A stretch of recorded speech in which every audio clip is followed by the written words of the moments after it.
Okay, so for this lesson, we're going to be going over the reading that was due today, page 3 through 58. Every time we have a lesson, we'll be going over the previous week's readings so that we can unpack the ideas, especially if there's anything that might have confused you. Hopefully this will help illuminate, but it's always great to try it yourself first and then come back and get some more advice about how to analyze and comprehend the story. Before we get into everything, since this is our second lesson, I think it's very important to step back and just ask ourselves, why are we reading? What do we get from advanced literature? Not just any old literature that you pick up and it really doesn't have a deeper meaning to it, but I mean advanced literature, literature that's meant to challenge your mind, to teach you new things. There are three things I really want us to focus on for this course. Number one, what do we get from advanced literature? We build empathy. Stories are empathy machines. We put ourselves in the characters' shoes and come to understand their perspectives and cultural differences. Why might it be important to build empathy through literature? Well, you don't always get to meet these kinds of people that are from across the world or from a different time period. And so if you are reading, you're getting a chance to practice empathy that you might not be able to practice in any other situation. Number two, we understand ourselves better when we practice reading advanced literature. How? Because we can compare ourselves to the characters' actions and virtues. Would we do what they did? Am I just as brave as Liesel? Am I just as ignorant as one of the Nazis? We can become better people if we are more conscious of analyzing our own actions and virtues compared to the people that we read. Again, we might not get this opportunity if we don't have this kind of arena to practice. The third thing I want us to get out of reading advanced literature is knowledge about the human condition. What does it mean to be human in different time periods or different places? What is life like for men in the 1600s? What is life like for women in the 1700s? What is it like to be a kid? What is that experience like for someone who lives in Africa? What about for someone who lives right down the street from me, but they're a different ethnicity? What is life like in war? What does it mean to be human? So these are the things that I want us to try to practice and take away from advanced literature. This can be applied to any book that you read. What are some questions that we answer when we read literature? Going through life is about discovery.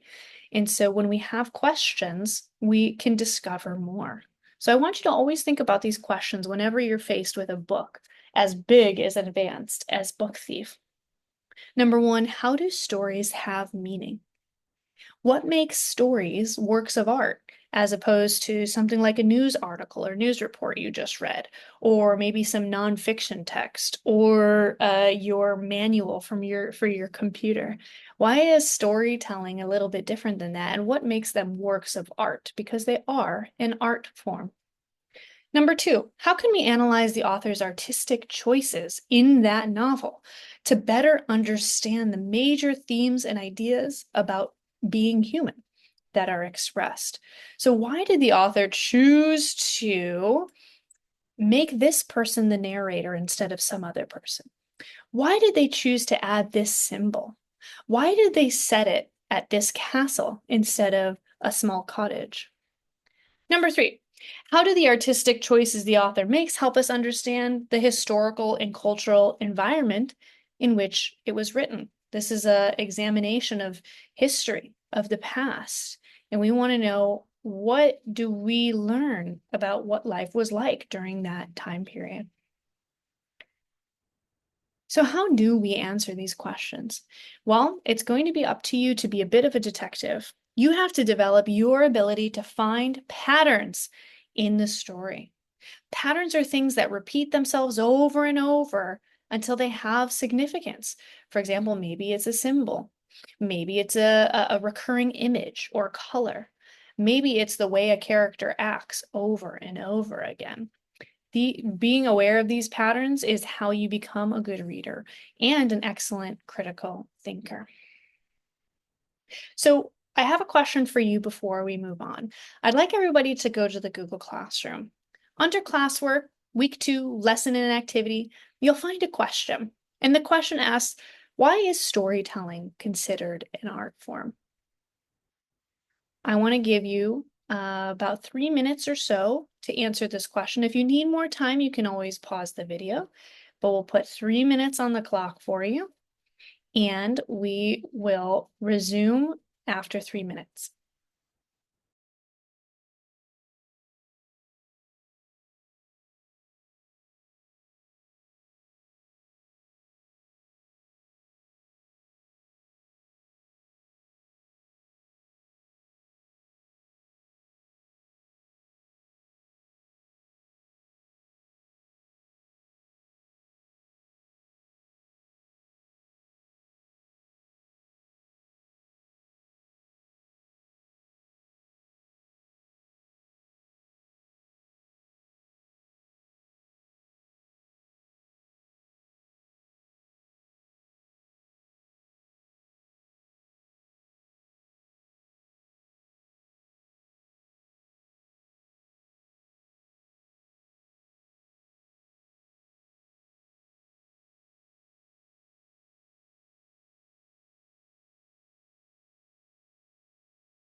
Okay, hopefully you have answered this question and we are ready to move on. I want us to think about an important analogy because we're going to be learning about how to find patterns in a story. In order to do that, I want to talk about a really important analogy that will help you consider how to remember patterns to look for in a story. So my question to you is, what are all the things that make up a human? We're going to be putting that on this side in this table. What are all the things that make up a human? Consider how each of these things makes us human. Without this, we wouldn't be human. So, can you think just for 1 second before I come in with some ideas? What makes a human a human? What do humans have? What do humans have, or what do they show, or what can we use to help define humans? After you've given this a little bit of thought, let's go over some things that I came up with. This is not an exhaustive list, but there are many more things you could have thought about. Number 1, body parts, organs. These are ways to consider humans and to analyze about humans in order to make sense of them. What does our kidney do? What does our liver do? What do our arms do? What does our brain do? We all have body parts, and there honestly are many different fields of science that devote themselves just to particular organs or particular body parts. And the more you know about it, the more we understand humans. What's next? What about feelings and emotions? What about our mind, our consciousness, our ability to make decisions? Those are also things we can analyze. Think of the field of psychology. This is a field because it helps us understand humans. Our fears and desires. Every human has a fear. Every human has desires and ambitions. This is a way that we can analyze humans and make a better understanding of who they are. Systems, just like with body parts and organs, we have systems: digestive, circulatory, respiratory, our nervous system. In order to understand humans, we have to understand these different systems, and it helps open our eyes up to what humans can do and what we are. And then we have DNA. We have hereditary genes passed down from our parents and our ancestors and from the very first ancestor. How does analyzing DNA help us understand who we are? So now that we are done considering what makes a human, you'll always be able to understand humans more deeply when you take a look at the different things that make up a human. Well, it's the same with a story. If you want to understand a story and its meaning and why it's important, then we got to think of all the things that make up a story, and that will help you read more closely and more carefully to understand the deeper meaning the author is trying to share. So what are all the things that make up a story? Consider how each of these things makes a story, makes it different from other types of knowledge, other types of expression, like I said, news reports or the manual for your computer. Take just a little bit of time, gather a couple ideas. What makes a story a story? Every story needs to have this. If it doesn't have it, it's not a story. Well, let me show you some things I thought about. Setting. Every story needs to have a place where it is taking place. And maybe even specific scenes, like in a house or outside. Symbols and motifs. Perspective. Every single story, the author has to think, what perspective am I going to be sharing this story in? Am I going to be sharing it from God's perspective or from a little mouse's perspective? Time is also important. Are you going to have the whole story take place in one day, or is it going to take place across 100 years? Characterization. Characters are us. That's why we read the stories, to figure out who they are so we can figure more out about ourselves. The more you analyze a character, the more you get into the meaning of the story. You can even analyze the plot development. How do we get towards the climax? The structure. Maybe the structure is that you have a bunch of stories from different people's perspectives. That might be interesting. That's a different structure than just a beginning, middle, end with one narrator. Then you'll have conflict. Every story has conflict.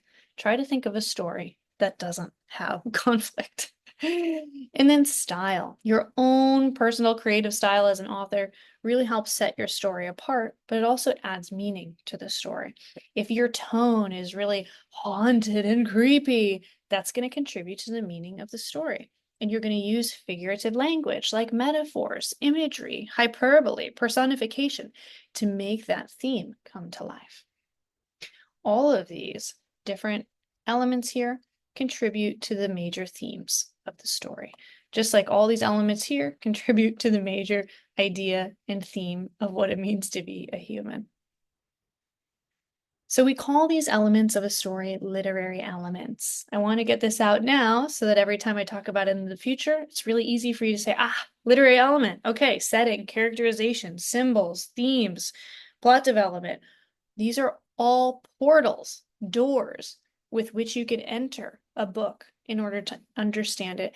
And that way we can start answering our questions that we had in the beginning. We can start answering our questions about what makes this a work of art, how does this show us more about myself, and how does this show us about the time period in which it was written. So our focus for today, we're going to be practicing one of these literary elements, and it's a really great one to use for the book thief. We're going to be talking about perspective. We're also going to call this point of view. You guys have probably learned about point of view, first person, second person, third person. Well, guess what? You don't just get points for identifying what point of view something is in. You have to go deeper. Why is that point of view and perspective important? So let's talk about the book thief. What is the point of view? Well, we know it is first person. We have death. He or she uses I, which that's how we know it's first person. Why did the author do that? Well, it makes it a lot more intimate. It makes it deep to have a first person narrator. You're able to either put yourself in their shoes or to feel like they are giving you some secret access into their lives. Now, usually a first person narrator is very limited by their perceptive abilities. So we can only see things through that person's eyes, which means we do not have other points of view. Other points of view are negated. We don't get to see them. And so that becomes a huge part of the story to analyze. Why can't we see anybody else? What is it about their specific psychology, their specific background and identity that makes this an important thing to analyze? But is this what's happening with death? Or do we have some sort of third person omniscience also happening? Well, that's the uniqueness about this book. It's a somewhat of a combination between first person narrator and third person omniscience, because at times death just feels like a regular old narrator. It doesn't always feel like it's from that this has a first person life of his own. But the omniscience means that they're able to understand the emotions and feelings of other characters, just like God can see all things and be in all places at once, so can a narrator, a third person omniscient narrator. So I want you to consider a couple things. I want you to consider how the unique first person style of Death's narration pervades the text and influences its meaning in our experience of Liesel's story. Why? Consider why the author chooses to tell the story in this way instead of through Liesel's first person perspective. Another thing I want us to point out is that it's humorous. This is death. This is not a happy time, World War II and the Holocaust. And yet, there's a humor to it. Is it because it's written for a younger audience, or is there something more going on there? We have sarcasm and irony from Death. He calls Liesel a book thief with an illustrious career, meaning she's stolen a lot of books. Also, just calling her a book thief is also humorous because she's just a girl who found a book on the ground. Is she really a book thief? Well, she does try to take more books over time. But to call someone a thief is a really negative term. However, we know that Liesel is the hero of our story. So the irony of calling her a book thief is humorous, and that's the kind of sarcasm that this narrator adopts. Why does he have so much humor? Why add humor to a tragic story? I want you to think about this. Holocaust, World War II. If I said, hey, go write a book about Holocaust, World War II, is your first idea like, oh, let me make it funny and sarcastic? Maybe not. But that's what this person did. There's a kind of genius to it too, because humor actually is something we use a lot to cope with tragedy. How so? Well, it can help us distance ourselves from the sadness. It can help distract us from the sadness and from the pain and suffering. It can give us power where we feel, oh my gosh, we're powerless. We can't help them. It can give us a sense of feeling like we're more in control, that we don't have to just surrender to the suffering and tragedy. It can also make more of a connection. Have you ever seen someone who seems like they are perfect and they'll never mess up, and they have a blunder or they fart? It actually makes them more human, and it makes you connect with them. There's something about being humorous that allows humans to connect with each other, which is why stand-up comedy has a lot, often will make fun of things that are very serious, things that we should be taking seriously. But often something funny can break down the wall between us and allow us to understand each other more. Another thing is that he's employing satire. Satire is when you use humor as a way to criticize and to question the silliness, the folly, the ridiculousness of humans. There's one quote on page 33 where he talks about Huberman, the father, Liesel's new adopted father. And he says something very satirical. Okay, so it's funny, but it's meant to be critical at the same time. He's actually criticizing humans' tendency to go to war after war. Let's not forget World War II came after World War I. When you thought World War I couldn't get any worse, then you had World War II. He's making fun of that to show how ridiculous we are. So here's what Death says about Huberman. He had already cheated me in one world war, but would later be put into another as a perverse kind of reward, where he would somehow manage to avoid me again. So in here you have this a little dig at humans for being so silly and perverse as to start another world war. So you survive one world war, you think you're safe. Woohoo! Nope, here's another world war. That's what humans do. So Death, not being human, is able to satirically criticize humans. Doing it through humor, again, makes us perhaps feel more of a connection to each other, but it also can help us really think like, why make us question our actions? Okay, here are questions I want you to think about when you are analyzing perspective or point of view in any novel, not just The Book Thief. Number one, what are the limitations of the point of view chosen for this story? How is a first person point of view limited? How might the story be different if it's in a third person point of view? Now, Death somehow gets to straddle both lines here, so you might want to think, why would the author do that? Number two, how does the point of view itself reveal the character's inner feelings? So Death, we can see that he talks about himself, he talks about his feelings. What does this tell us about Death? Is Death, shy? Does he like the work he does? Does he wish he didn't have to do the work he does? Number three, for first person point of view, you want to ask yourself, is this narrator even reliable?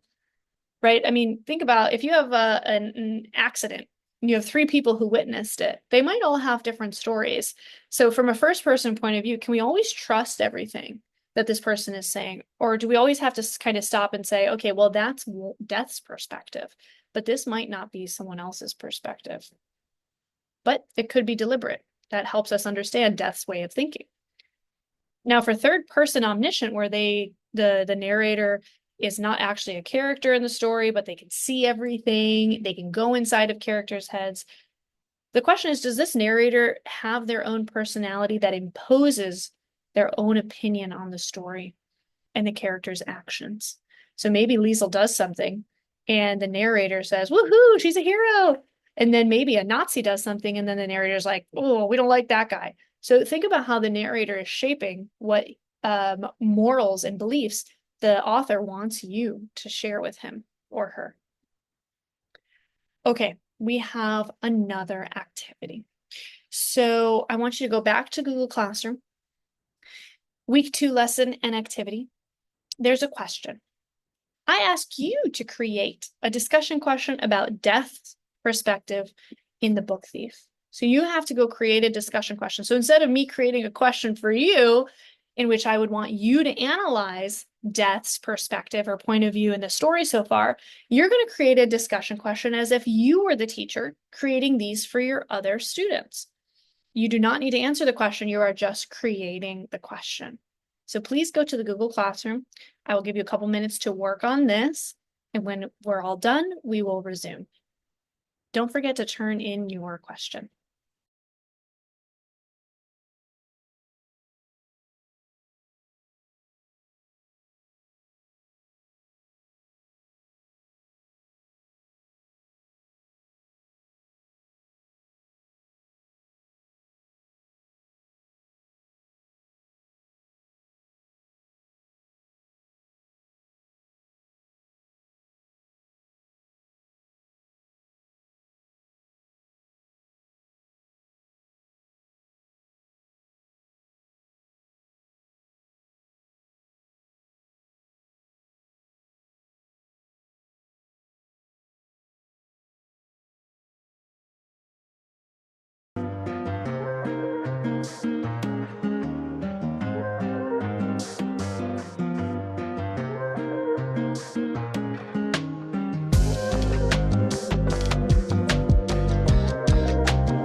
So now that we've all created discussion questions, which are very important for helping us become stronger critical thinkers, even if we don't answer them, creating the question itself is a very important task that you must be able to do to be a better analyst.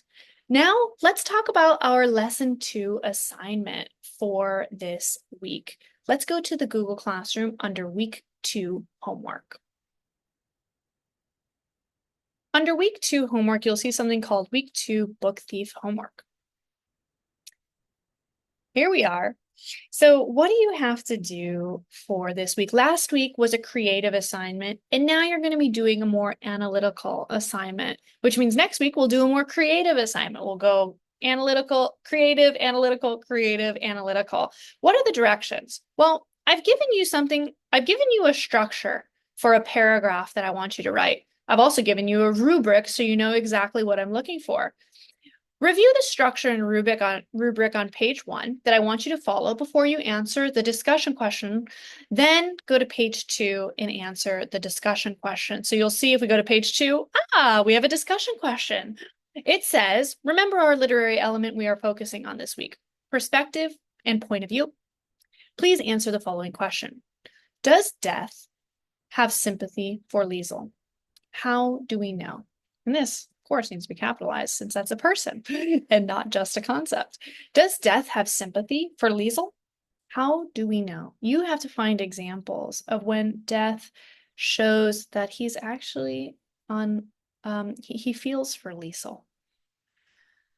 And that's a part of his perspective and point of view and why he wants to tell her story. What is it that Death sees in Liesel? What is it about her that he's so interested in? Now, how are you going to answer this question? You have rules, and you have a structure you need to follow. You need to at least do the first 4.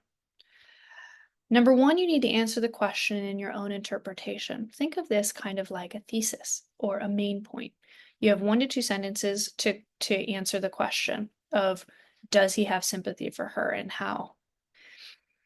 And number 2, you're going to start building context to lead into your example and your quote. So first you give an example in your own words, building context in the story. Where is this happening in the story? Then you're going to plop in a quote that is rich with meaning and provides evidence for your interpretation. And then you're going to analyze that quote and tell us how it relates to your interpretation or your main point. So all in all, you have a minimum number of sentences that you should be shooting for. But if you find that you're the kind of person who pushes yourself and you know that the more evidence you have, the stronger your argument is, and you found 2 amazing quotes you want to use, you can't just use 1, you want to use 2, you are able to go above and beyond and go to this extra example here. If you do that, that will always impress me, and I will always, be more impressed with someone who goes above and beyond. However, this is really, everybody's at different levels. So I want to give people who are newer to this a chance to just practice, and people who are pretty good at this a chance to go all the way and be a little bit stronger. So that is your week 2 homework for the Book Thief. Before we leave, I just want to remind you guys, your homework due next week is to read page 59 through 114. And if you have the PDF, you're going to be reading pages 37 through 73. Please have this done so that our next lesson can be all about doing activities with those pages. And I hope you have a wonderful, wonderful week, and I hope you enjoyed this lesson. Please leave any feedback on the classroom and any questions you may have. Either I will answer them, or some of your classmates who maybe understood the book will be able to help you too. And please feel free to respond to other students' questions just to practice communication and building our community. See you later.